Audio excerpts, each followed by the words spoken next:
ከአንድ ወር በፊት ገደማ ከፊንቴክ ኢንቨስትመንት ግሩፕ ጋር በተያዘ በከፍተኛ የገንዘብ ማጭበርበር ተጠርጥረው በቁጥጥር ስር ውለው የነበሩትን ታዋቂ አርቲስቶች እንደዚሁም ሌሎች ሁለት ተጠርጣሪዎችን በተመለከተ በዛሬው ዕለት ከሰዓታት በፊት አዲስ መረጃ ተሰምቷል።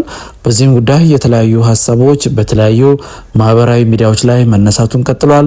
አንዳንዶቹ በፍጹም በዋስ መለቀቅ የለባቸውም የሚልን ሀሳብ ሲሰጡ የተመለከትን ሲሆን፣ አንዳንዶች ደግሞ ሕግ በዋስ ይለቀቁ ካለ ይለቀቁ፣ ይህ የሕግ ውሳኔ ብቻ ነው የሚል መልእክትም ጎራ ከፍሎ ሲያከራክር ተመልክተናል።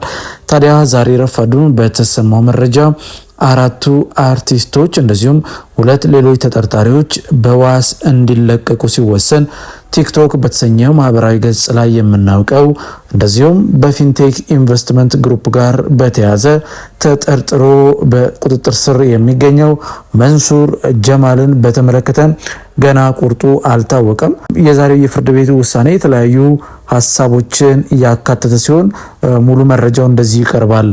ዛሬ ከሰዓታት በፊት እንደተሰማ መረጃ በፊንቴክ ማጭበርበር ወንጀል ተጠርጣሪዎች የነበሩት በዋስ እንዲፈቱ ተወስኗል።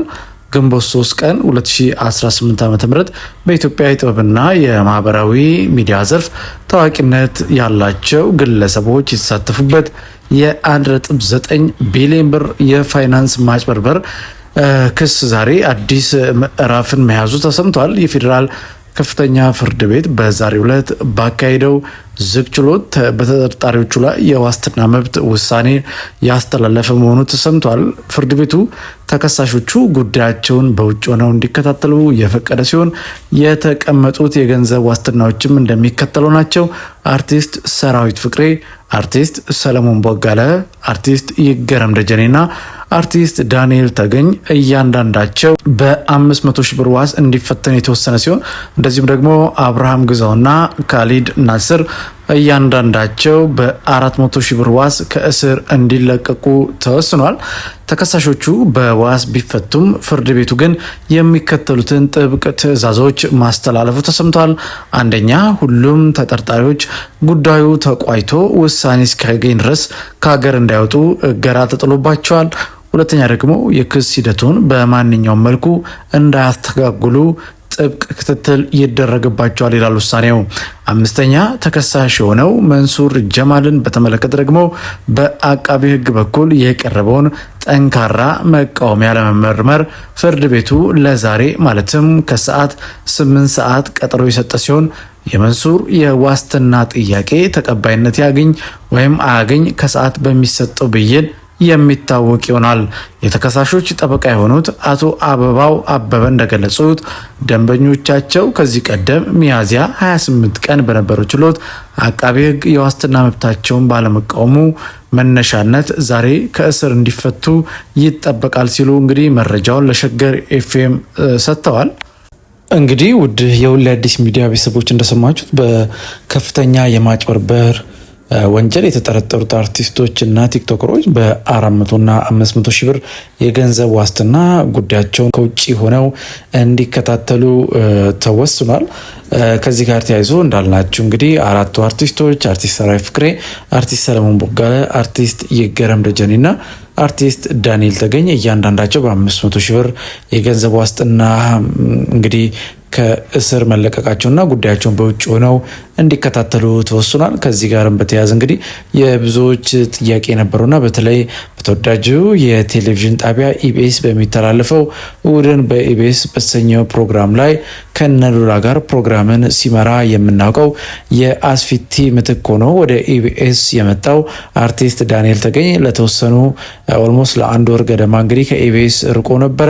እንግዲህ አሁን ከእስር ተፈቶ ጉዳዩን በውጭ እንዲከታተል በመወሰኑ ወደ ኢቢኤስ ቴሌቪዥን እንደሚመለስ ተሰምቷል። አርቲስት ዳንኤል ተገኝ እንግዲህ በቲያትር ስራዎቹ በፊልም ስራዎቹ እጅግ ተወዳጅ ነው። እንደዚሁም በኢቢኤስ ቴሌቪዥን ሲመጣ ብዙዎች ባይቀበሉትም ነገር ግን ከዛ በኋላ ተወዳጅነቱ ጨምሯል ማለት እንችላለን። ነገር ግን ባልተገመተ ሁኔታ እንግዲህ ከፊንቴክ ኢንቨስትመንት ግሩፕ ጋር በተያዘ ከባድ የገንዘብ ማጭበርበር ተጠርጥሮ ነበር በእስር ላይ የቆየው። ከሱ ጋርም እንዳልናቸው አርቲስት ሰራዊት ፍቅሬ እንደዚሁም ሰለሞን ቦጋለ፣ ይገረም ደጀኔ የሚገኙበታል።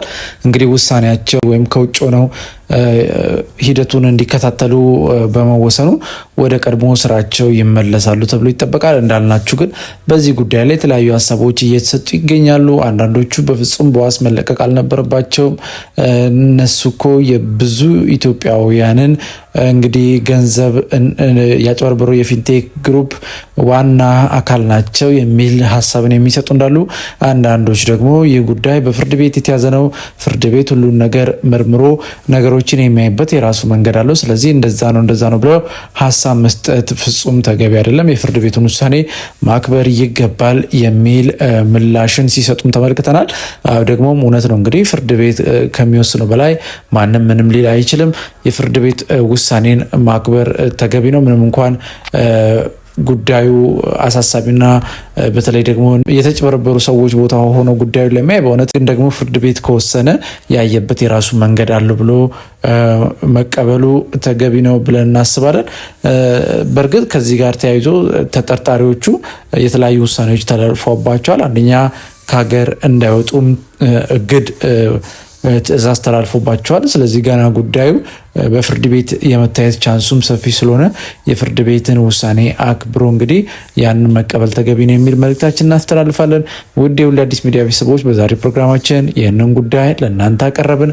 በፕሮግራማችን ላይ ያላችሁን ማንኛውንም ሀሳብና አስተያየት ልትሰጡን ትችላላችሁ። እኛም ብትሰሟቸው ብታውቋቸው ያልናቸው መረጃዎች በአዲስ አቀራረብና ይዘት ወደ እናንተ ማቅረባችንን እንቀጥላለን። የምንለቃቸውን ቪዲዮዎች ላይክና ሼር ቻናሉን ደግሞ ሰብስክራይብ ያደረጋችሁ ቤተሰብ እንድትሆኑን እየጠየቅን በእርግጥ በምንሰጣችሁ መረጃዎች አምናችሁና ፈቅዳችሁ ቪዲዮቻችንን ላይክ ቻናሉን ደግሞ ሰብስክራይብ እያደረጋችሁ ከ33,000 በላይ ሰብስክራይበርስ እንድንደርስ ላገዛችሁን ምስጋናችን ላቅ ያለ ነው። በሚቀጥለው ብትሰሟቸው ብታውቋቸው ባልናቸው አዲስ መረጃዎች እስከምንገናኝ በያላችሁበት ያለ ጥግ ሰላም፣ ፍቅር፣ ጤና ከሁላችሁ ጋር ይሁን እያልን በዚሁ ተሰናበትን። መልካም ጊዜ ይሁንላችሁ።